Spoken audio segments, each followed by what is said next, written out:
શ્રી શિવ મહાપુરાણ શ્રી શિવ મહાપુરાણ બીજાનો પહેલો એથી કરીને મારે બીજી વાર ભૂલ ના થાય એટલે શરૂઆતમાં સ્ટાર્ટિંગમાં કહું લાઈક કરજો, શેર કરજો, સબસ્ક્રાઈબ કરજો, તમારા ફેમિલીમાં ખાસ ને ખાસ મોકલજો એવી મારી અપીલ છે. આપણે પેલા ભાવગીત લેશું.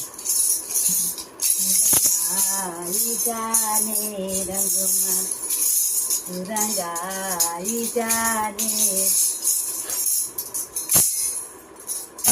પ્રભુને યાદ કરો. હે ગણપતિ દાદા, તમે આખું પરિવાર અમારા શિવ પુરાણમાં હાથ વાંચવામાં હાજર રહેજો. મારી ભૂલ ચૂક થાય માફ કરજો.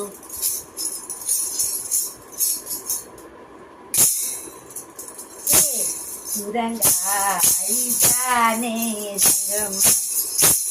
રંગાઈ જાને રંગમાં સીતારામ તૈના સતસંગમાં, રાધેશ્યામ તૈના સતસંગમાં, રંગાઈ જાને રંગમાં, રંગાઈ જાને રંગમાં.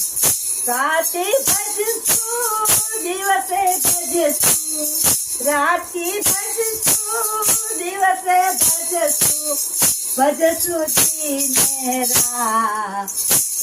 રંગાઈ જાને રંગમાં, રંગાઈ જાને રંગમાં, સીતારામ તૈના સતસંગમાં, રાધેશ્યામ તૈના સતસંગમાં, રાધેશ્યામ તૈના સતસંગમ, રંગાઈ જાને રંગમ, રંગાઈ જાને રંગમાં. વાલાના રંગમાં, મારા પ્રભુના રંગમાં રંગાઈ જા.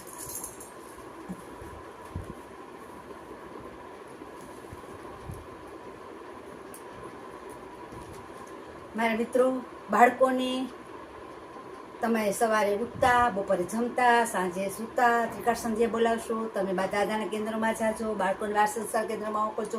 એથી કરીને આપણા બાળકોને અવળે રસ્તે ના જાય. અત્યારે એવા પડચા છે કે નાનપણથી 10 વર્ષના હોય ને એ પણ મા બાપના હાથમાં નથી. મા બાપ એનાથી બીએ છે કે મારું છોકરું કંઈક કહીશ, 2 શબ્દ અને કંઈક કરી બેસશે તો, આપઘાત કરી બેસે તો, એને 2 શબ્દો નથી કહેવાતા અત્યારના પડચાને. તો આપણે આપણા પહેલેથી જ નાનપણથી જો તમે ગમે તે ભગવાનને માનતા હો, રામને માનતા હો, સીતાને માનતા હો, હનુમાનને માનતા હો, સ્વામિનારાયણ, ભગવાન બધા એક જ છે. આપણે બધા એને ભાગ પાડ્યા છે, ભાગલા પાડ્યા છે. આ મારા ભગવાન, આ મારા ભગવાન, આ મારા ભગવાન, આ બધાય ભગવાન આપણા છે. આપણે એના છીએ, આપણે એના બાળકો છીએ, આપણા માવતર છે. તો આપણાથી ભૂલ થાય તો તમે બની શકે તો એક સવારનું શ્લોક લેશું, સવાર ઉઠતાનું. કરગ્રે વસતે લક્ષ્મી, કર મૂલ્યે સરસ્વતી, કર મધ્યે તુ ગોવિંદમ, પ્રભાતે કર દર્શનમ, સમુદ્ર વસને દેવી, પર્વત સન મંડલે, વિષ્ણુ પત્ની નમસ્તોભ્યમ, પાદસ્પર્શ સ્વમ સ્વમે, વસુદેવસ્તામ દેવમ, સચારુણમર્દનમ, દેવકી પરમાનંદમ, કૃષ્ણમ વંદે જગદ્ગુરુ, કૃષ્ણમ વંદે જગદ્ગુરુ. આપણે એવા છીએ. બીજાનો 7માનો પહેલો, એનું નામ છે અરુંધતીનું પ્રાગટ્ય અને વિવાહ. અરુણધતીનું પ્રાગટ્ય અને વિવાહ બધા જ જે છે ને, મારા ભાવગીત, પછી વાર્તા, જે કાંઈ મેં બધા મૂક્યા છે બધા જ સમજા જેવા છે. શિવ પુરાણ બધા જ તમારા ફેમિલીમાં, જોઈન્ટ ફેમિલીમાં તમે જોજો એવી મારી અપીલ છે તમને.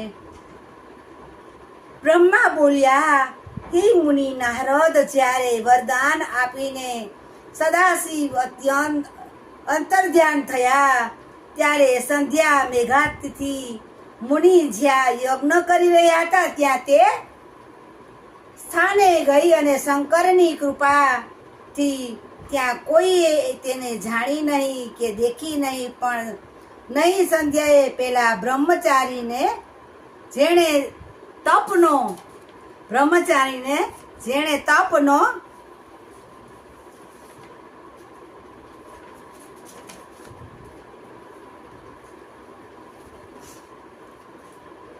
ઉપદેશ આપ્યો હતો તેમનું સ્મરણ કર્યું. હે મહામુનિ, તે બ્રહ્મચારી મહર્ષિ વશિષ્ઠ હતા, જેમણે પૂર્વકાળે મારી આશા થકી એક તેજસ્વી બ્રહ્મચારીનો રૂપ થઈ સંધ્યાને રૂપ લઈ સંધ્યાને તપ કરવાનો ઉદ્દેશ આપી તપના નિયમો સમજાવ્યા હતા.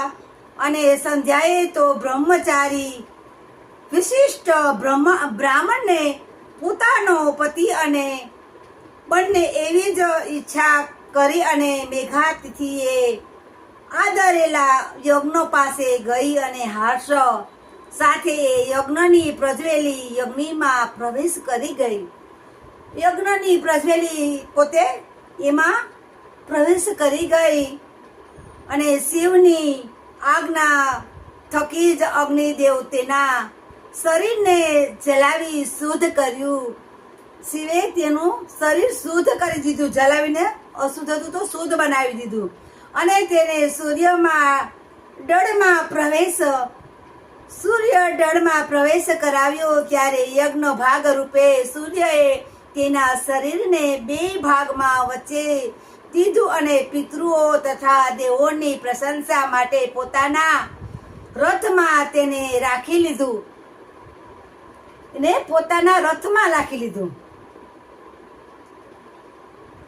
એ જ પ્રાત સંધ્યા અને સાય સંધ્યા તરીકે ઓળખાય છે. પ્રાત સંધ્યાનો છે દયાળુ શંકર સંધ્યાના પ્રાણને દિવ્ય મન અને તથા દિવ્ય શરીર સાથે શરીરધારી બનાવ્યા. એટલે મેઘાતિથિના યજ્ઞની પૂર્ણાહુતિ થઈ ત્યારે તે સંધ્યા અગ્નિના મધ્યમાંથી સ્ત્રી રૂપે પ્રગટ થઈ.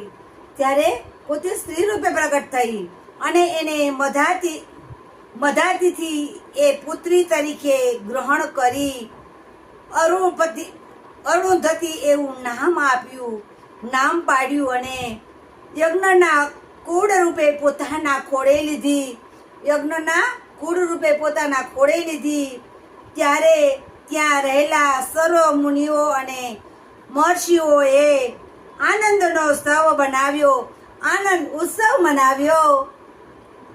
હે દેવર્ષિ નારદ, મેઘાતિથિએ તો યજ્ઞ સમાપ્ત કરી પુત્રી પ્રાપ્તિથી સંપત્તિ યુક્ત થઈ કૃતાર્થપૂર્ણ પામીને તે કન્યાનું લાલન પાલન કરવા લાગ્યા. અરુણપતિ 5 વર્ષની થઈ ત્યારે એ સતી પોતાના ગુણો થકી ચંદ્રભાગ નદીને તથા તાપસારણ્યને પવિત્ર કરવા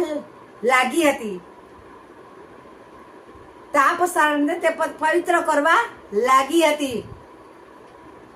સુતજી કહે છે, હે બ્રહ્મા, જ્યારે તે લગ્નને યોગ્ય થઈ ત્યારે બ્રહ્મા, વિષ્ણુ અને મહેશે બ્રહ્માના પુત્ર વિશિષ્ટની સાથે તેની ઈચ્છા મુજબ વિવાહ કરાવ્યો અને પોતાના વિવાહમાં આનંદોત્સવ ઉજવાયો હતો. પોતાના વિવાહમાં ઉત્સવ આનંદનો પાર નહોતો, એવો બધે મનોરંજન કર્યો હતો.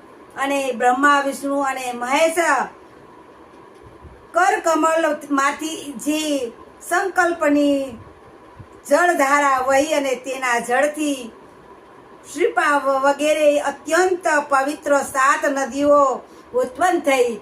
જો એ સતી હતી, પોતે યજ્ઞમાંથી પોતે ઓલી પસાર થઈ તો એને કાંઈ ના થયું, પોતે અગ્નિમાંથી ચાલી ગઈ એમ.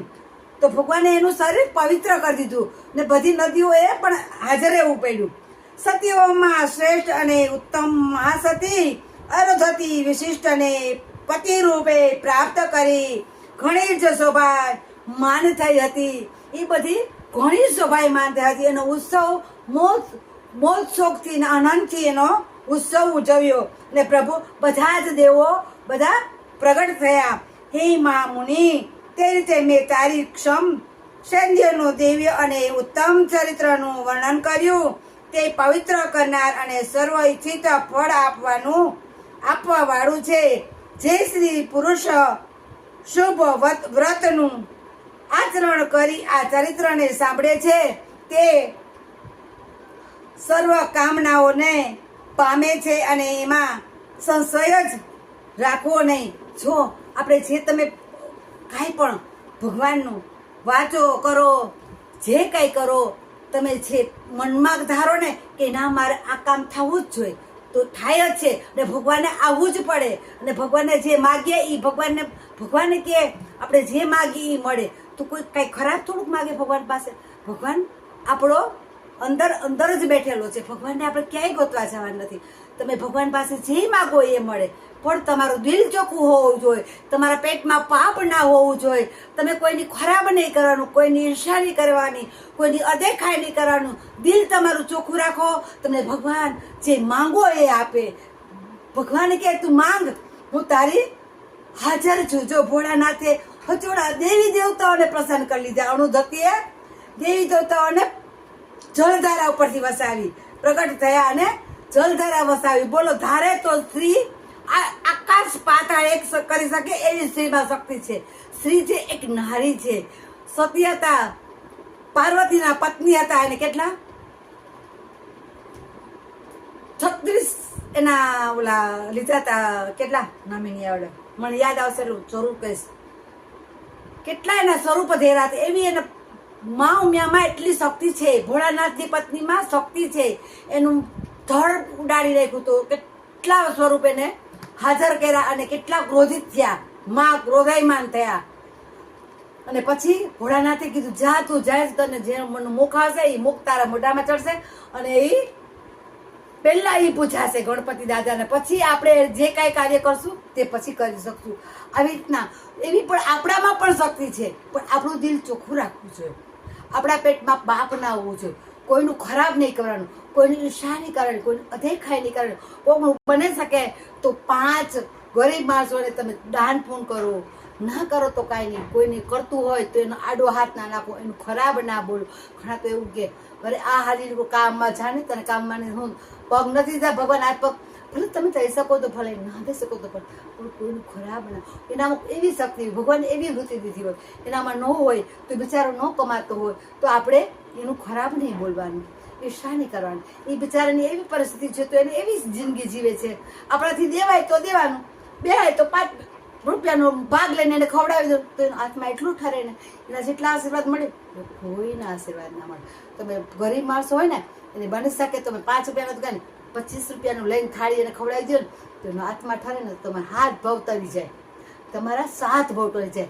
લાઈક કરજો, શેર કરજો, સબસ્ક્રાઈબ કરજો, તમારા મિત્રોમાં ખાસ ને ખાસ મોકલજો.